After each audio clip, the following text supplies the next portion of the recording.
नाम हमजा है, लबों पर उसके कभी बद्दुआ नहीं होती।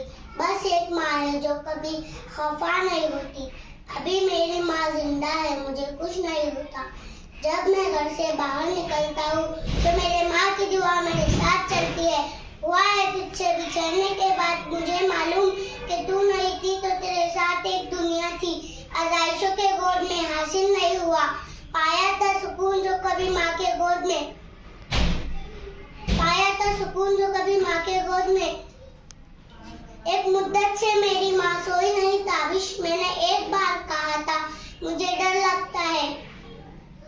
सख्त रातों में भी आसान सफर लगता है, मेरे माँ के दुआओं का असर लगता है। वो अक्सर खौफ में आकर मेरी हालत पर रोती है कि ज़ेरे खौफ में भी मेरे माँ की परेशानी दूर नहीं जाती। पर क्या लगे घोंसले से उड़ गए सभी, वो फिर अकेली रह गई अपने बच्चों को पालकर। तूने तो रुला ही दिया ऐ जिंदगी, जाके पूछ मेरी माँ से हम कितने लाडले थे।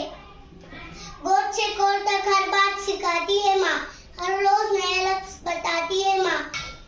जिंदगी के सफर में गर्दिशों की धूप में कोई साया नहीं दिखता, तब याद आती है माँ मेरी